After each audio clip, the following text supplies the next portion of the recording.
Hello and welcome to Good Evening Britain, a Force for Good's weekly show coming to you live from our studios here in the heart of the great British city of Glasgow, with me, your host, Alistair McConnachie. We're broadcasting on Facebook, on YouTube and on Twitter this evening. Folks, what a week it has been, and we're going to dedicate tonight's show to Her Majesty the Queen.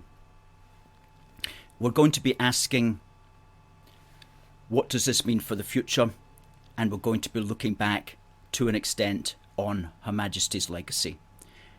I'm also going to be reporting to you from my trip yesterday to see the catafalque, as they call it, in St. Giles, and it was my privilege to be able to be one of the tens of thousands of people who filed past it in the last 21 hours that it was available for the public to view. And what a day that was. We're also going to be looking at some of a Force for Good's events that we've held around the Queen when the Queen came to Scotland. Some of the events that really hit home with some wonderful patriotic British activism. So that's what we're going to be doing this programme. Now folks, I know you'll have comments yourself. Please do send them in, and please do please, if we can't get them all, if we can't read them all, we're sorry, but we do make an effort to try to we will endeavour to read out everybody's comments this evening. So please do send them in. Now, first in was Debbie, who says, "Good evening, everyone. What a week it has been. Oh my goodness me, what a week it has been. And there will have not been another week like it. On the 6th of September, on Tuesday the 6th, Her Majesty appointed her 15th individual Prime Minister. And then on Thursday, she passed away. It's never happened, ever, in British history that things can move so quickly like that." Stephen says, "The silent majority have spoken in Scotland. The voice was so loud it shook the world." We've got some comments to make on exactly that in a few minutes. Thursday, the 8th of September 2022 is a date which will go down in world history forever. It was the date when the world's second longest reigning monarch ever, Queen Elizabeth II, passed away. And she was the second longest reigning monarch, second only to Louis XIV, or Louis XIV of France, who died way back in 1715, but who became king, it has to be said, at the age of 4 years old. So he had a little bit of a start on Her Majesty. But Her Majesty fell short of his record by 625 days, but she reigned for 70 years and 214 days. And she was born at 17 Bruton Street in London, and she died at her beloved Balmoral Castle on Thursday the 8th of September. Now, Balmoral was one of the Queen's favourite places, and perhaps it was fitting that she was to pass away in what has been said is her favourite home in the British Isles. And some remarkable statistics here for you. The Queen saw 15 Prime Ministers. Her first was Winston Churchill, who was born in 1874, and her 15th and last was Elizabeth Truss, who was born in 1975, 101 years after Winston Churchill was born. Or we can also say that the Queen died 148 years after Winston Churchill was born. And the Queen is the first monarch to die in Scotland since James V in 1542, which was even before the Union of the Crowns in 1603. And Charles, speaking of his mother in the Scottish Parliament on Monday the 12th of September, said this: Quote, through all the years of her reign, the Queen, like so many generations of our family before her, found in the hills of this land and in the hearts of its people a haven and a home. If I might paraphrase the words of the great Robert Burns, my dear mother was a friend of man, a friend of truth, a friend of age and guide of youth. Few hearts like hers with virtue warmed, few heads with knowledge so informed. From Robert Burns' Epitaph on My Own Friend. And Emma Cowing in the Daily Mail quoted a poem which had been left outside the gates of Balmoral, again by Robert Burns, which went, quote, farewell to the mountains high covered with snow, farewell to the straths and green valleys below. My heart's in the Highlands wherever I go, my heart's in the Highlands, farewell. So it seems fitting and it seems right and it seems proper that the Queen should die in Balmoral, in what has been said to be her favourite place. She said, quote, I think it has an atmosphere of its own. You just hibernate, but it's rather nice to hibernate for a bit when one lives such a very movable life. And I should imagine that must be the case when the media are on you all the time, especially if you are around London.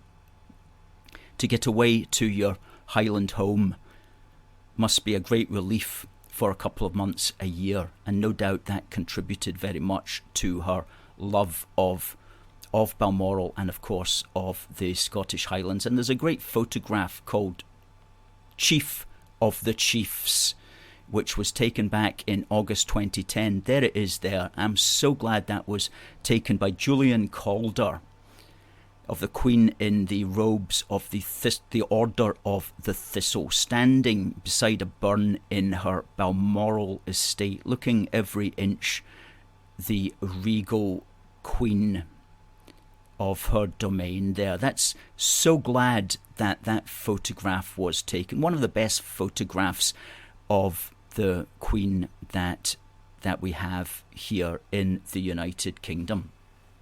Okay. And in fact, that photograph was used by the Herald on Friday, the next day, when they used it here. A perfect usage of this photograph. The Queen, April 21, 1926 to 8th of September 2022.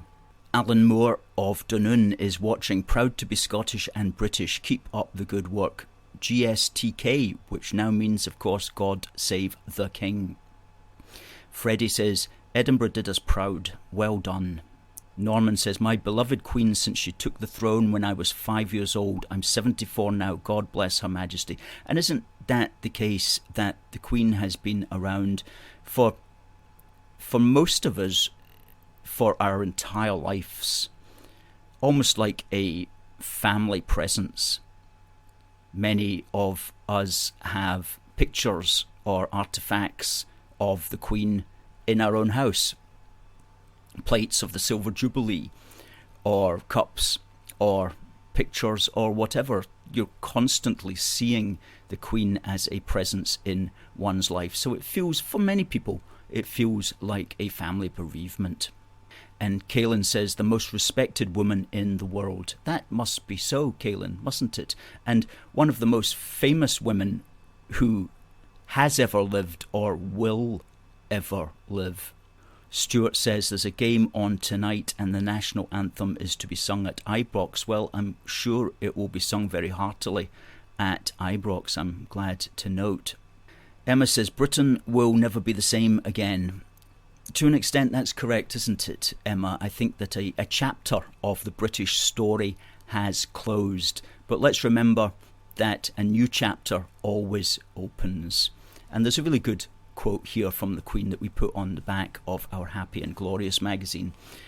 And I'll just read it out. It says, I believe that young or old, we have as much to look forward to with confidence and hope as we have to look back on with pride. And that was part of Her Majesty's Golden Jubilee message back in 2002. Young or old, we have as much to look forward to with confidence and hope as we have to look back on with pride. And as long as we take that very positive attitude, which Her Majesty characterised, then everything is going to be okay.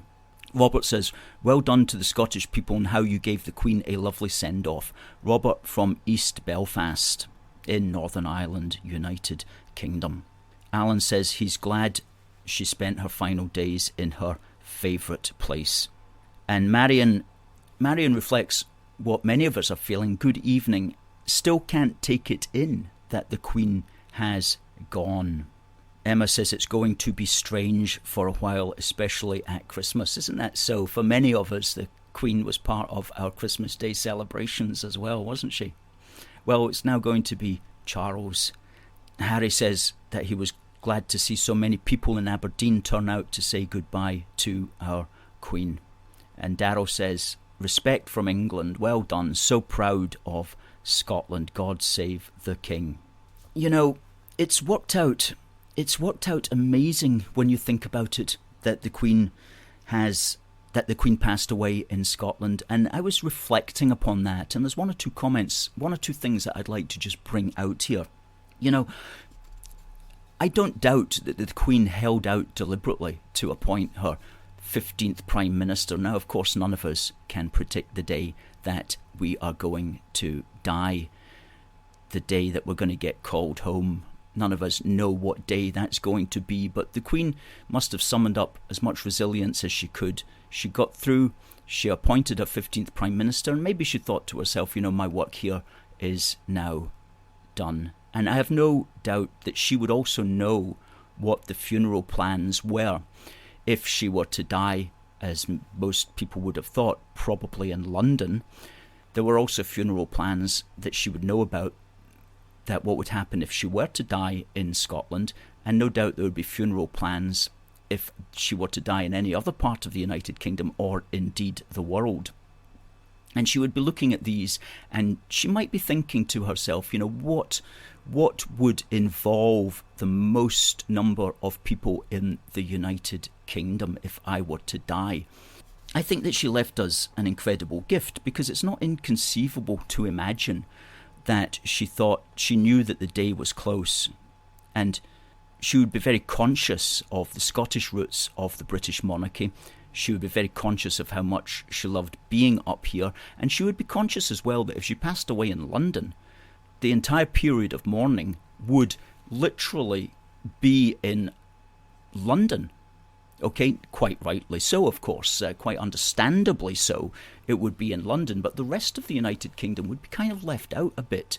And what would have happened here in Scotland if such a thing had happened? Well, we would have had a funeral service, service of commemoration in St Giles Cathedral, but beyond that, and beyond a few things happening elsewhere, there wouldn't really be much of an opportunity to do much else. However, as it's worked out, as fate would have it, of the 10-day period of mourning, exactly 5 of those days, exactly half of that period of mourning has been in Scotland, from the Thursday evening until the Tuesday evening. So half of the period of mourning has been in Scotland, and the other half will be held officially in England, in London. So, you know, I do believe, actually, that this, in a sense, was the Queen's final gift to the United Kingdom. Her death, in death, she has enabled the Scottishness of the British monarchy to be made manifest in a way that many people did not know about, did not understand, never even realised, for example. And that's on display now in our modern age, not just to the rest of the United Kingdom, but to the world. And it's been a unique moment in British history, a unique moment which has involved the two largest parts of the United Kingdom in official ceremony with the Queen's body. It's been a teaching moment, a huge learning moment, as the modern phrase has it. So I do believe that the Queen, in her death, has managed to strengthen the concept of the British monarchy throughout the United Kingdom, and especially here in Scotland. And hopefully also throughout the other 31 realms and territories and dependencies in which Charles is now king. And I say 31, there's 14 Commonwealth realms. That's the countries that used to be in the British Empire but are now in the Commonwealth and still have the king as head of state. There's 14 of them. There's also 14 British overseas territories, which are those parts of the former British Empire which never fully left the British Empire. And there's also, of course, the 3 crown dependencies of Guernsey, Jersey and the Isle of Man. So let's remember, it's not just a British thing, it's not just a United Kingdom thing, it is a worldwide thing, the British monarchy, and that's fantastic that it is so. Macaulay says, thank you to Scotland for all you've done for Her Majesty. David Kelly says, Stephen, the sensible majority, the decent majority, the rational majority, the honourable majority, the integrity majority. Catherine says, what a wonderful 96 years. Marcus says, it feels as if in limbo and strange to hear about the Queen's passing. The second Elizabethan era has ended, however, a new dynasty and new era has begun. That's correct, a new era has begun, and it will be a good one because it will be what we make it to be. Debbie says, I am so glad myself and Sue Channon decided to make the trip to Edinburgh for the procession to St Giles. Oh, I'm glad that you did that as well. And I'm glad that you saw what you wanted to see. Stephen says that the Queen helped to design the hearse so as many people as possible could see her pass. That does not surprise me. As the Queen was making her final journey, says TR18, through Scotland, the amount of Union flags and celebration, God bless the Scottish people, they've done the United Kingdom proud. And Stuart agrees that she loves Scotland and I think chose to pass here. Absolutely.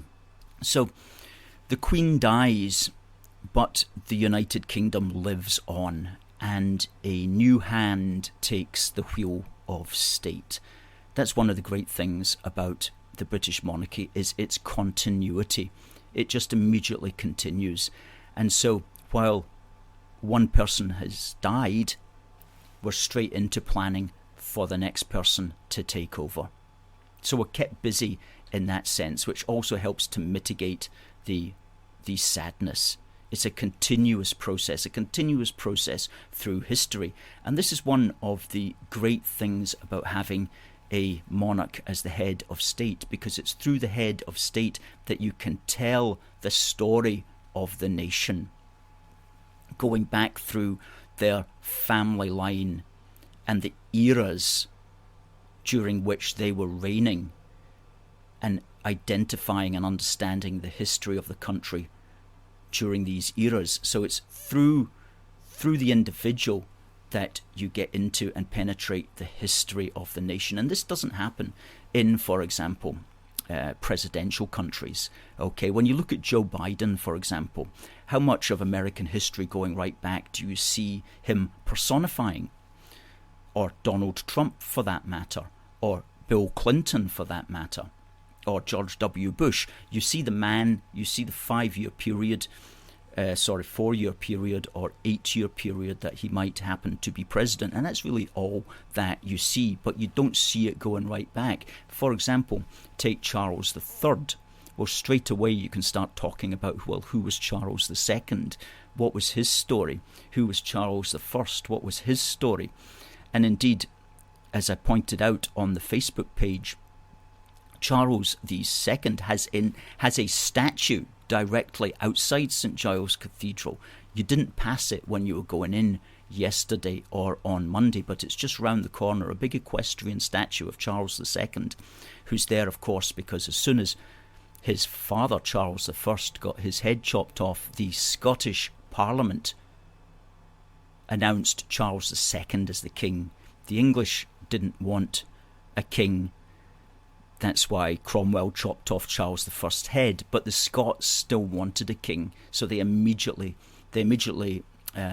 announced, proclaimed. That's the word. They immediately proclaimed Charles II as the king. And of course, Charles II came up to Scotland and tried to create a Scottish army to take on Oliver Cromwell, which ultimately he was to lose with his Scots and English army at the Battle of Worcester in 1651. But Charles II has always been remembered in Scotland for that. And now, of course, we have Charles III.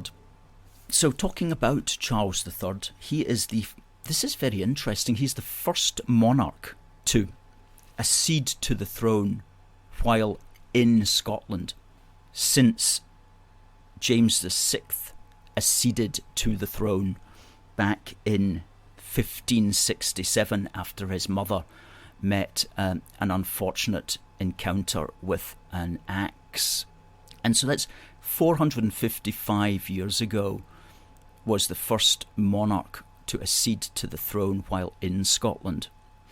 Because on Thursday, as fate would have it, Charles was living in Dumfries House, which is a house that he personally has renovated on behalf of the Scottish people, and he had appointments in Scotland on that day, which of course had to be cancelled. So a helicopter was sent up and ferried him to Balmoral. So he was in Scotland, and he was beside, from what we read, he was beside his mother's bed when she passed away. So he's the first monarch to accede to a throne in the British Isles in Scotland since 1567.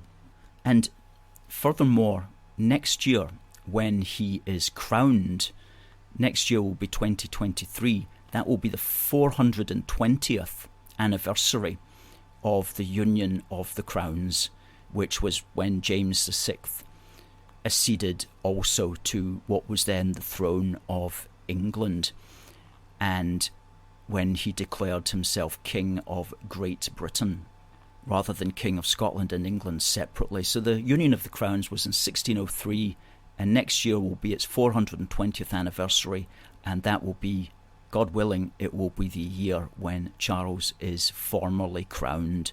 So there's a pleasing poetry about that.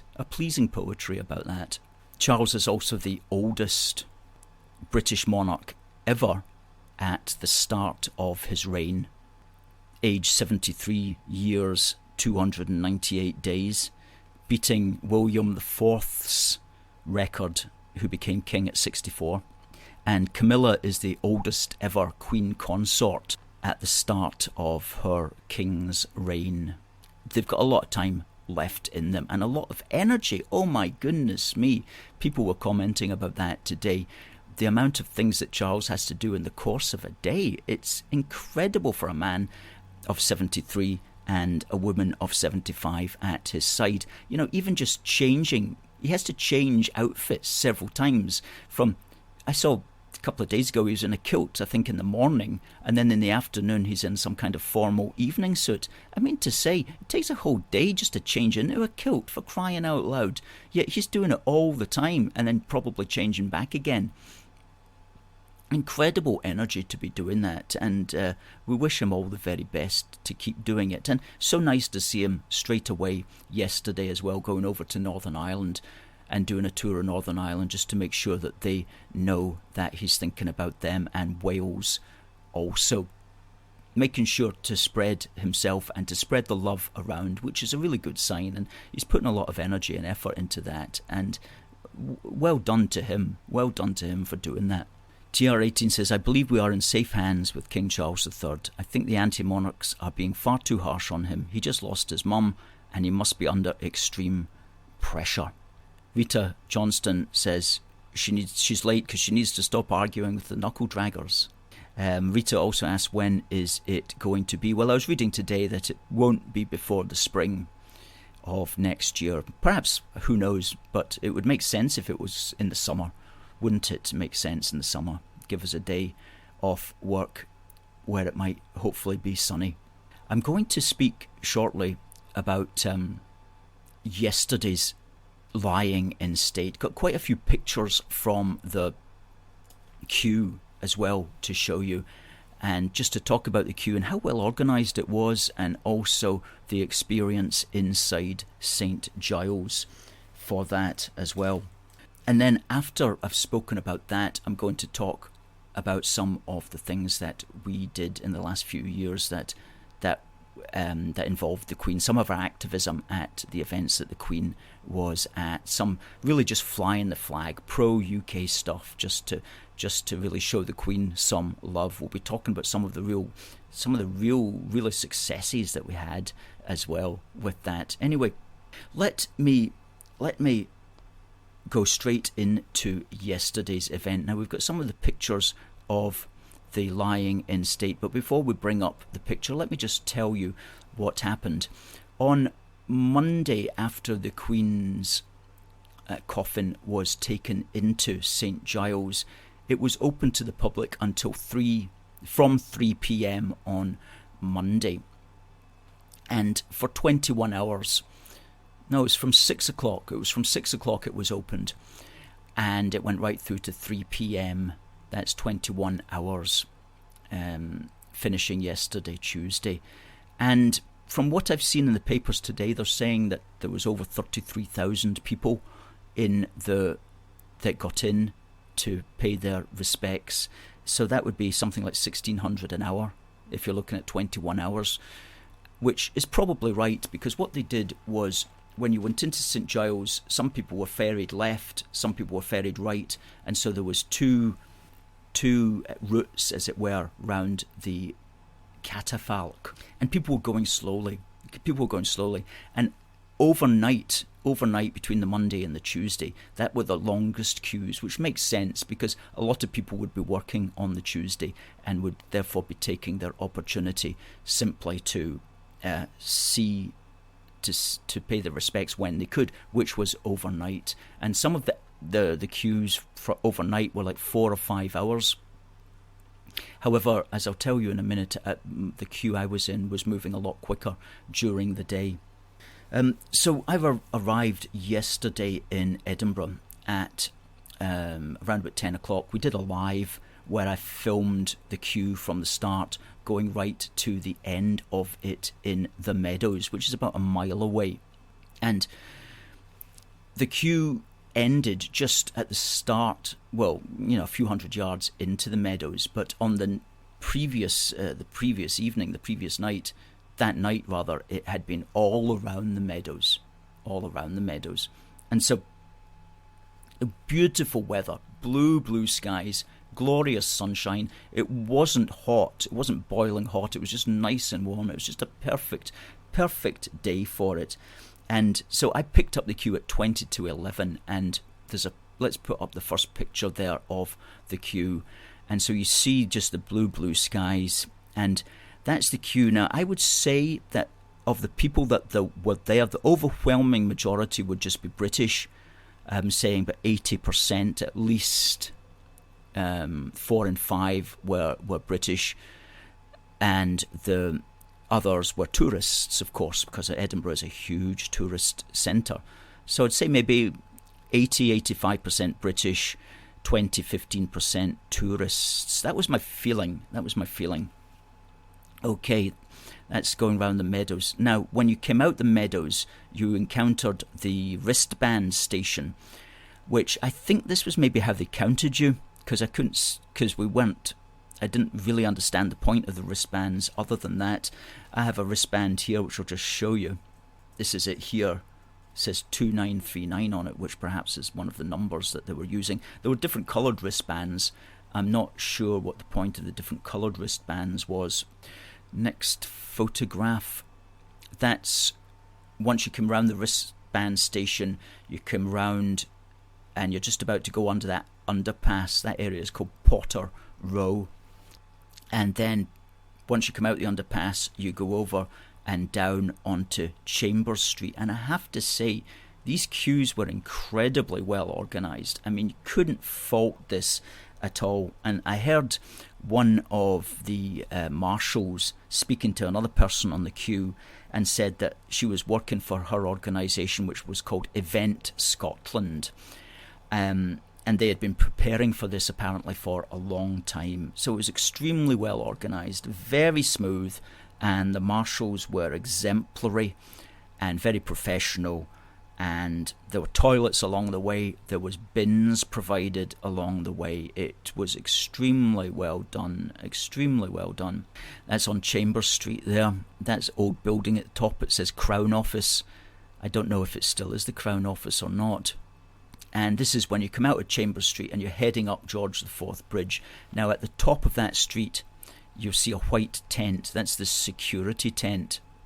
And that's just 50 yards from the front of St Giles, which is round the corner on the right. And you'll see there the queue is, several people wide. And you see the bins that are provided on the left-hand side there for rubbish. You weren't allowed to take in any food or drink, so you had to consume it before you went in or throw it into these bins. This is us getting closer to the security tent.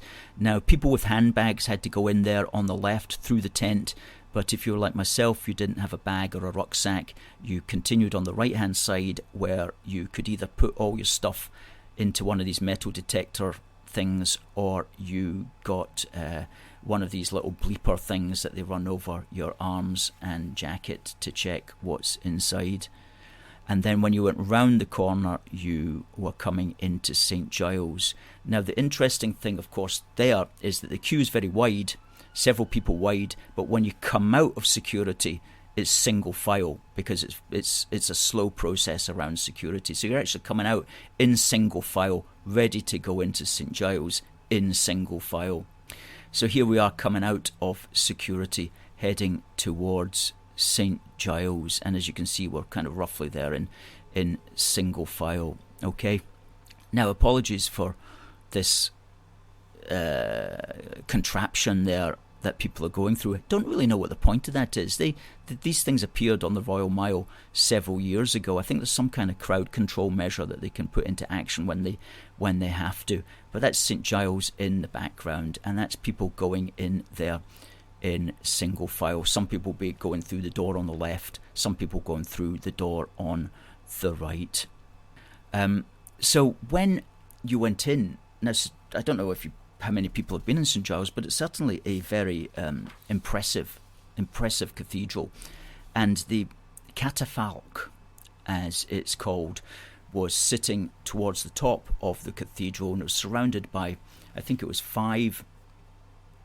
There was a royal archer at each corner, and there may have been more actually, and there was also police officers in formal attire with white gloves and all that sort of thing also placed round the corners. And I was very lucky actually, because just as I was heading to the top of the coffin, the marshal stopped a couple of people in front of me, and it was the changeover of the guards.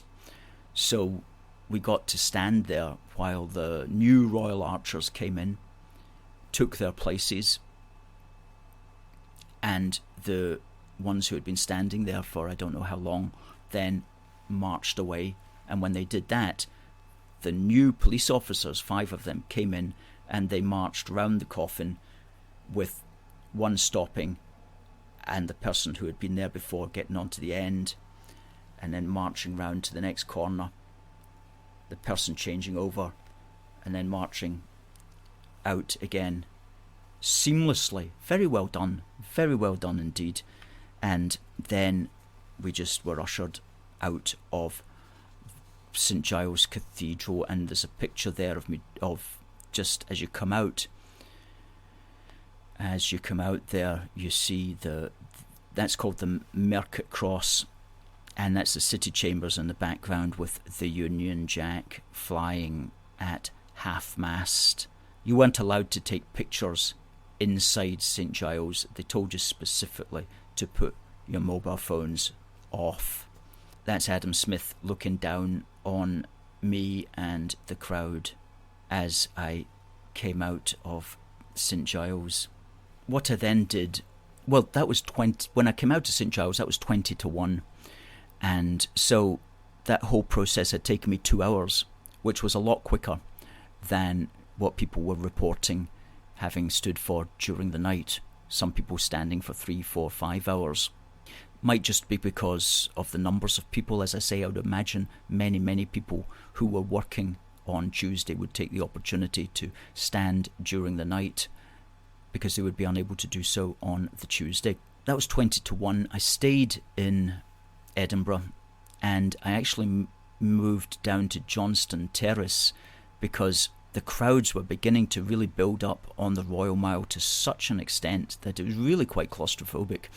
And once you took a place on the Royal Mile, that was you. You wouldn't be able to get out or go back or go forward or do anything for the next 2 or 3 hours. And I was speaking to somebody this afternoon who got his place, and he stood there for something like 3.5 hours with his couple of friends. So I thought that what I'll do is I'll go to the top of the Royal Mile and then go down the bottom of the castle, which is called Johnston Terrace, because that's the way that they're going to be coming out when they deliver the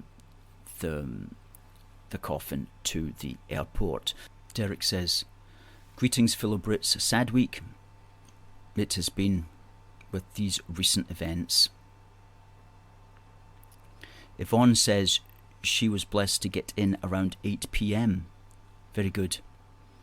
Derek says he was there on Sunday afternoon, but he wished he went back on the Monday, but by the time he finished work and time to get through, he decided just to watch it on the television. Well, I think a lot of people would be in that situation, Derek.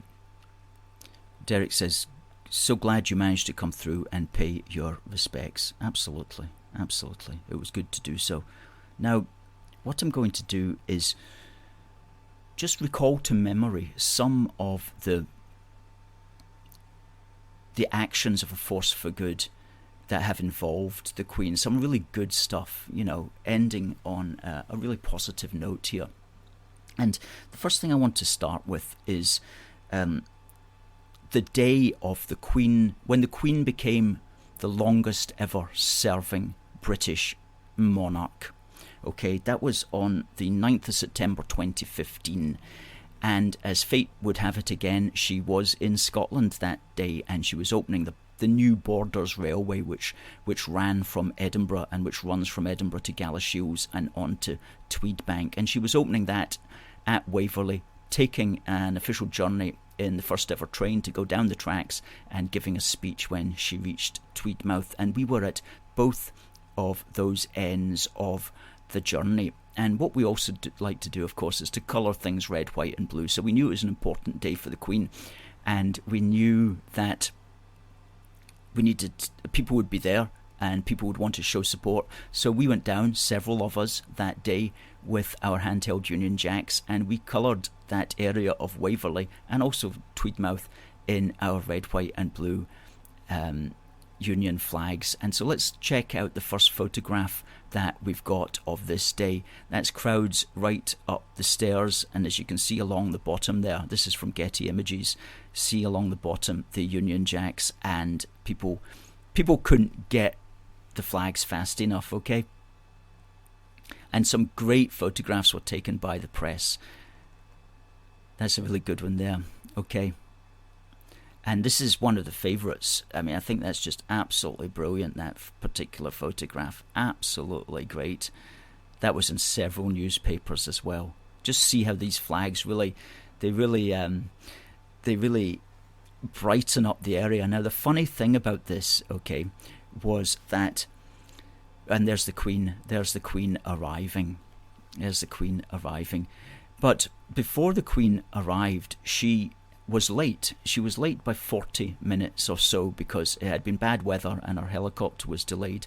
So Nicola Sturgeon was standing in a line waiting for the Queen to arrive, and then she discovered the Queen's not going to be around for another 40 minutes. So Nicola Sturgeon had to really have to interact with the crowds, and there was some really funny photographs. Is this the next one that's lined up with Nicola Sturgeon?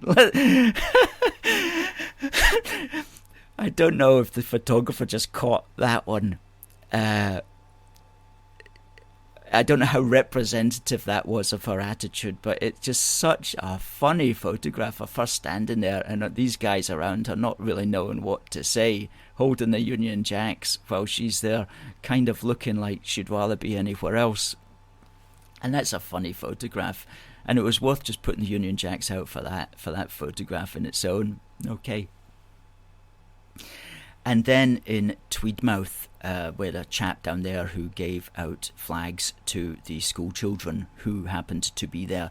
And that was actually shown in the Queen's Christmas broadcast in 2015, that Christmas. So that was a real win for the Union, as it were, and a real win for our activism to get all these wee flags there appearing in the Queen's Christmas broadcast. Okay.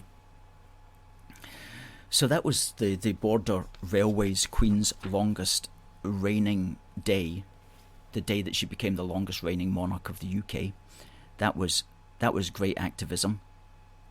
Another thing that we did as a team was on the 5th of July 2017, when the Queen came to Falkirk to open the Queen Elizabeth II Canal, and she did so at the Kelpies, and we were there as a team to colorise the area. And let's see what photographs we've got there. Now there's the Queen being presented with a bouquet of flowers by some school children. Okay.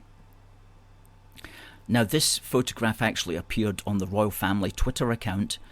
That's some people there. You can see all our flags there going right round. Big turnout that day, several hundred people, easily several hundred people. Okay. And that's another picture from the Queen's, from the Royal Family official Twitter account. Okay.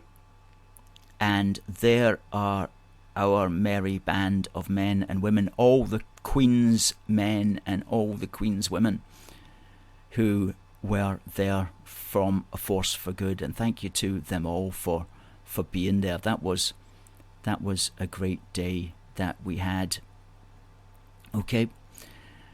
And of course we also took one or two of our classic photographs which we use to this day. That's a couple of aerobatic aircraft made a heart in the sky, and that's been captured very well. Okay.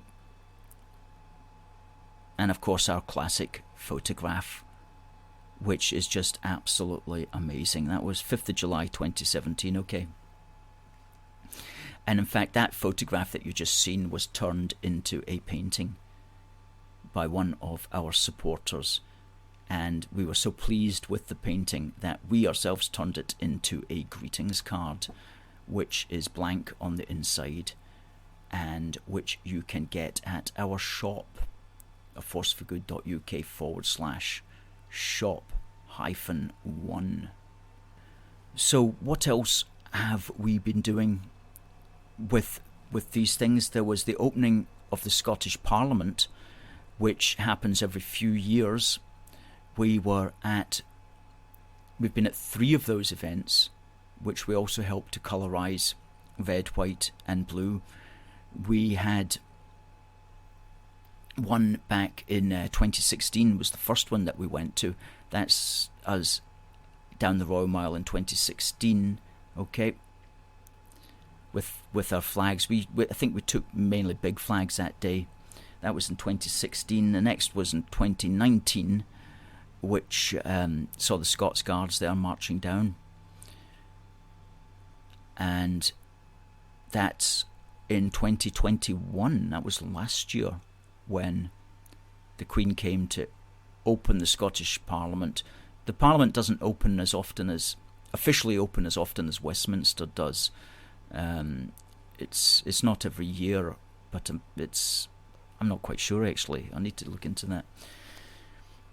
Okay, and of course this Platinum Jubilee year we've had lots of good activism, and I just want to express how pleased and proud and happy I am with all our activists this year who have joined us, whether it's at our Jubilee Street stalls, and we had 9 Jubilee Street stalls.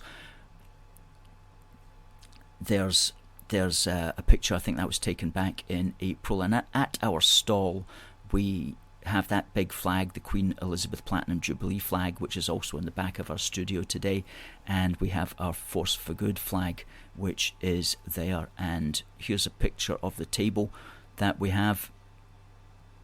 That's back in June, with our fantastically well-dressed activists.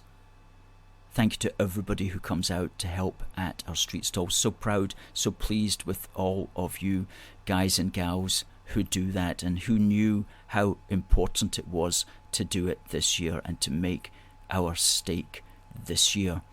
Okay, that's another picture. I think that's from the same day at a Jubilee Street stall in Argyle Street, and that's the last Jubilee Street stall we held back in August, with two of our fantastic activists helping out that day. That was another good day. And of course there was also our Stirling event, our celebration of the 70 years Platinum Jubilee, which we coincided with the commemoration of Bannockburn, with that amazing Bruce to Elizabeth, our great British monarchy banner that we had there.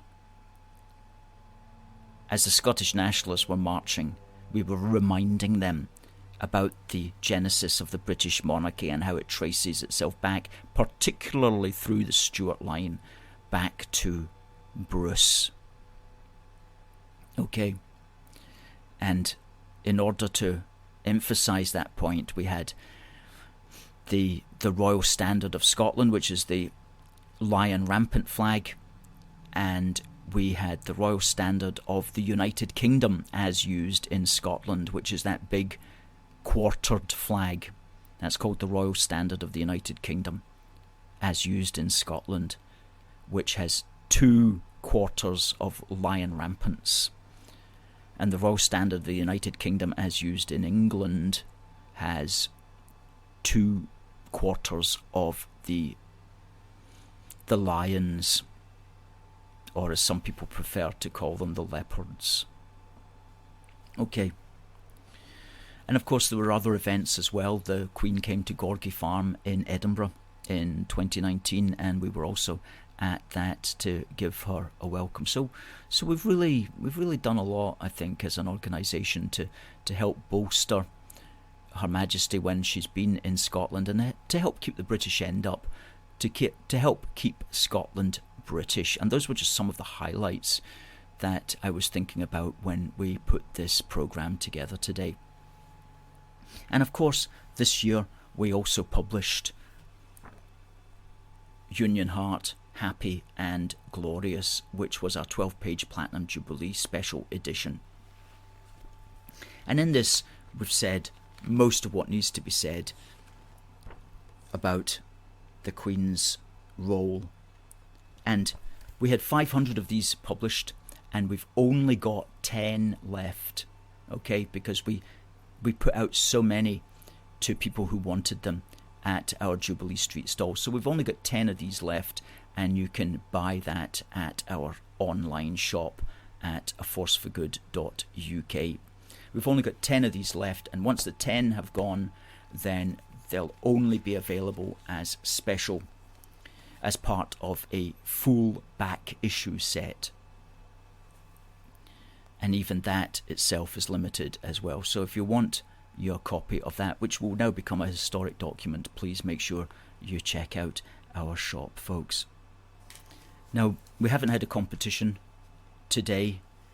We're not having a competition today, but we'll be back next week with a competition. Just before you go, though, I do want to show you a couple of photographs. This is a very good one that appeared in the Metro yesterday, which is the King's Vigil when he stood at the head of the catafalque on Monday evening, as people were allowed in around, and he stood there also with Prince Edward, Prince Andrew and Princess Anne. amazing scenes, and to think that we saw this in Scotland. As I say, it's almost as if it was intended by the Queen in order to help promote, solidify, strengthen the British monarchy, and to emphasise its Scottish heritage as well, and to act as a learning moment for many of us. An amazing weekend. Yesterday, just as I was coming back on the train, I was alerted to an article, an editorial I should say, which appeared in the Scottish Daily Express, and lo and behold, would you believe, it's illustrated by with our thin red line. We owe it to the Queen to cherish our union. And that's a double-page editorial, which is unusual in itself, and they have used a photograph in order to illustrate the union, and in order to illustrate unionists, they've used a photograph of a Force for Good's Thin Red Line in action in Edinburgh on the Royal Mile back in October 2019. We owe it to the Queen to cherish our union is the bold headline. And in order to bolster that idea, they've used a photograph of a Force for Good. Okay. So that was really quite something. And so I bought a copy of that. Incredible stuff. Now folks, for this week, A Force for Good across all our social media platforms has simply been concentrating on this matter, the matter of the Queen, the mourning period, and the accession of Charles III, and that will continue until Monday, inclusive. And from Tuesday onwards, we will be back to more political programming again. And we'll certainly be back next Wednesday, the 21st of September. So folks, thank you very much for your comments tonight, and thank you for being with us, and we will see you next week. So it just remains for me to say, God bless the United Kingdom, and God save the King. See you next week.